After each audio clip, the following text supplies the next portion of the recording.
The Daytona 500 is supposed to be the great American race. It's supposed to be that moment you've been waiting for since the checkered flag dropped last February. The one that reminds you why you never stopped watching NASCAR through every controversy, every slow season, every disappointing finish. But what we witnessed this time wasn't just unpredictable. It wasn't just intense. It felt like something cracked open that can't be closed again. And here's what you need to understand. This wasn't just about one wreck on one lap. This felt like an entire sport finally losing its composure. Like everything simmering beneath the surface for months just boiled over under those Daytona floodlights. Something happened in those final moments that has people deep inside the garage questioning more than just one decision. It has them questioning whether NASCAR even knows what it wants to be anymore. And if you care at all about where this sport is headed, you cannot look away from this. Before we get into it, do me one quick favor. Hit that like button. Subscribe to NASCAR Nation Report. We're a brand new channel grinding toward our first 1,000 subscribers. If you're the kind of fan who bleeds this sport every single weekend, this is exactly where you belong. Now let's get into what actually happened out there. The whole thing unraveled on the final lap. And I need you to understand, this wasn't just another multi-car wreck at a super speedway.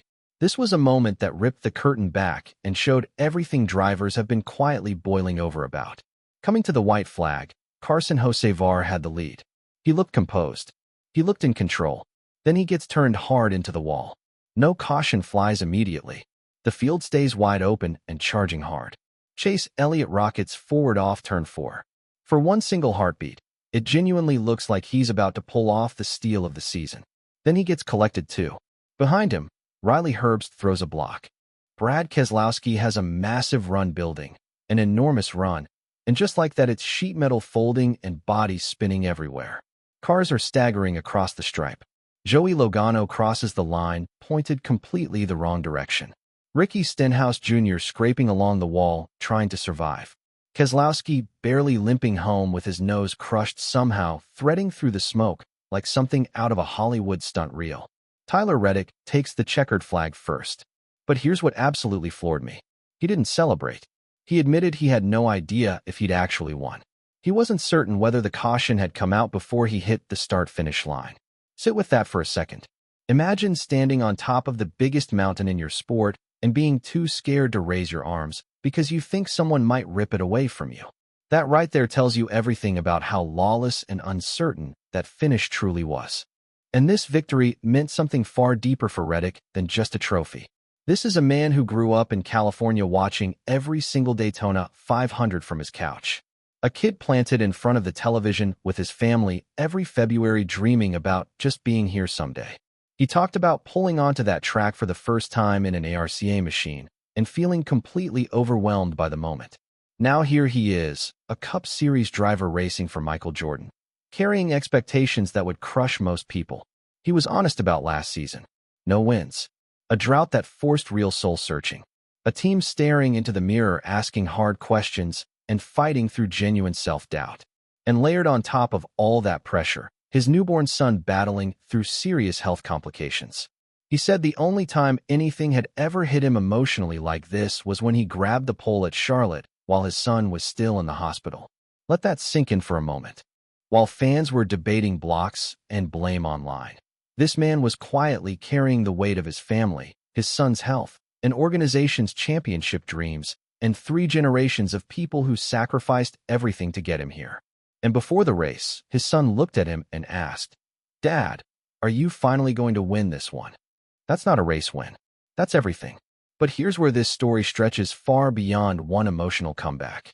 Because the fury inside that garage was absolutely real and completely undeniable. Elliott wasn't interested in softening anything. He looked straight at the cameras and said we were leading the Daytona 500 coming off the final corner and still didn't win. You figure that out. That's not just frustration. That's a man whose heart got ripped out in public. Keselowski went even further. He called the block one of the most senseless things he's ever watched happen on a racetrack.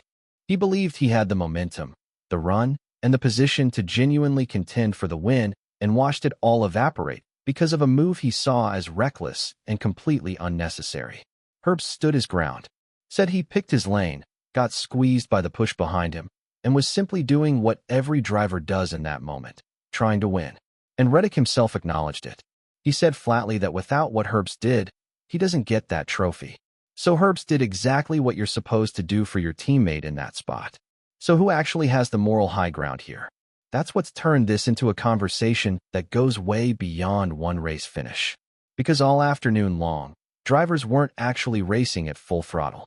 They were managing fuel loads, lifting strategically, sitting tucked inside enormous packs, conserving every possible drop.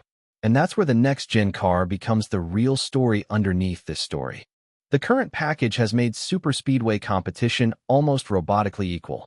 Identical drag numbers, matched horsepower, mirrored top speeds. The cars are so aerodynamically planted that drivers can barely feel the difference between lifting and staying buried in it through the corners.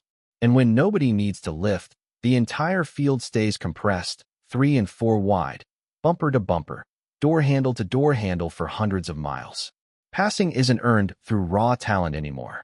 It comes from fuel strategy, from reading traffic, from surviving until the chaos finds someone else.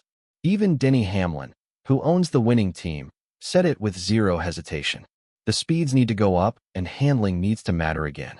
He floated the idea of stripping spoiler downforce away, so drivers are actually forced to manage their cars through the corners. More lifting creates natural separation. Natural separation rewards individual skill and punishes mistakes. Less pack dependency means the best driver actually has a chance to win, not just the driver who found the right draft at the right second. He even suggested bringing the Clash back to Daytona as a testing ground for a completely different package. One where fuel saving is irrelevant and the only job is to hold on and drive. That's a massive statement coming from someone who just watched his car win the race. Because the feeling spreading through that garage right now is that drivers feel genuinely trapped out there. They cannot break away. They cannot manufacture a real run without leaning on someone else. You need a push. You need a teammate. You need another driver to commit first before you can even think about going. Zane Smith said it plainly and honestly. When the help isn't there, the run simply dies. That's just Daytona. And when the most prestigious race of the entire season ends with half the top 5 bouncing off each other across the finish line, when multiple drivers are publicly calling each other's moves idiotic, when the man who actually won the race genuinely doesn't know if he's allowed to celebrate yet, that's not just superspeedway madness. That's a warning signal the sport cannot afford to ignore. NASCAR may be standing at the most important crossroads it's faced in years. Do you embrace this as the natural evolution of the sport? Chaotic pack racing, fuel conservation chess matches that turn violent in the final corner? Or do you fundamentally change the package and accept the risk that comes with trying something different, something that puts raw driving skill and mechanical grip back at the center of the conversation? Because if this is what February in Daytona looks like going forward, that debate is going to grow louder every single season until someone is forced to answer it. And honestly, as someone who watches every lap every weekend, I genuinely don't know where I land. The adrenaline was absolutely real. My stomach was in knots watching that finish. But I also completely understand why so many drivers walked away from that race feeling cheated even when nobody technically cheated. The greatest race in American motorsport shouldn't leave this much anger sitting in the garage the next morning. So I want to hear from you right now. Was that just the wild, unpredictable nature of Daytona doing exactly what Daytona always does? Or is the next-gen package slowly transforming the crown jewel of this sport into a pressure cooker waiting to explode every single February? Tell me everything in the comments below. Let's have the real conversation. And if this kind of honest, no-filter breakdown is what you've been looking for, hit like and subscribe to NASCAR Nation Report. We're a brand new channel working toward our first 1,000 subscribers. If you want real NASCAR talk without the spin, you've found your home. Because if that race was any kind of preview for what this season has in store, one thing is absolutely certain. We haven't seen anything yet.